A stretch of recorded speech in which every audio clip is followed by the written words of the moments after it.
Assalamualaikum warahmatullahi wabarakatuh. Nama Ferdi Lambahari, NPM 19010101065. Di sini saya akan membuat video tentang Masailul Fiqih, yaitu menjawab pertanyaan-pertanyaan mengenai kredit dan riba serta gadai dan pemanfaatannya. Langsung saja, saya akan membahas materi yang pertama, yaitu kredit dan riba. Nah, di sini terdapat dua pertanyaan. Yang pertama adalah, apakah hukum apabila menabung dan mendapatkan keuntungan dari menabung tersebut? Apakah itu termasuk dari riba dan bagaimana cara menghindarinya? Nah, mengenai perihal ini ada dua hal yang dapat dijelaskan, yaitu pertama, menabung untuk mengambil dan memiliki bunganya.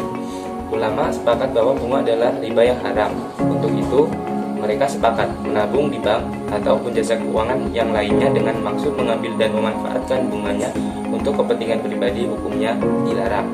Dalam salah satu keputusan Majma' al-Fuqud al-Islami dalam muktamarnya yang kedua, yaitu diadakan di Kairo, dalam keputusan tersebut dinyatakan bunga dari transaksi utang piutang semuanya adalah riba yang haram.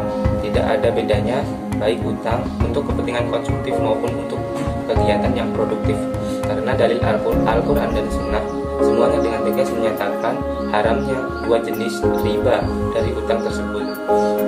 Kedua, menabung di bank tanpa keinginan mengambil bunganya. Para ulama melarang menabung di bank meskipun tanpa ada keinginan untuk mengambil bunganya, karena menaruh dana di bank akan membantu bank dalam melancarkan transaksi riba. Hanya saja para ulama membolehkan jika ada kebutuhan yang mendesak. Lajnah Daimah dalam salah satu fatwanya menyatakan haram menyimpan uang di bank kecuali karena darurat dan tanpa mengambil bunganya. Nah, jadi dari beberapa materi tersebut dapat disimpulkan bahwa apapun sebenarnya alasannya sesuatu yang dilakukan berhubungan dengan bunga dalam Islam adalah haram hukumnya, karena hal tersebut masuk dalam riba, baik itu dalam hal menabung ataupun berhutang, maka tersebut masuk ke dalam riba.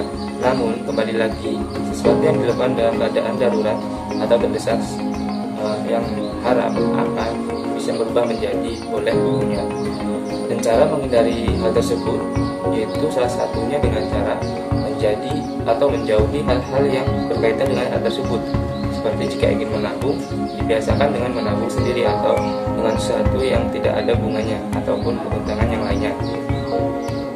Dan lanjut ke pertanyaan kedua, yaitu bagaimana hukum jual beli online, apakah termasuk riba atau tidak? Nah, seiring dengan perkembangan zaman, interaksi sesama manusia guna memenuhi kebutuhan juga mengalami modifikasi sedemikian rupa. Pada mulai dilakukan secara manual atau barter dengan mengharuskan keadilannya antara penjual dan pembeli di satu tempat dengan adanya barang disertai dengan transaksi atau ijab dan kabul. Namun dengan kemudahan fasilitas dan semakin canggihnya teknologi, proses jual beli yang tadinya mengharuskan cara manual bisa saja dilakukan via internet atau online. Nah, hal ini sebagaimana pernah dibahas dalam forum Bahthul Masail Muktamar NU ke-32 di Makassar tahun 2010.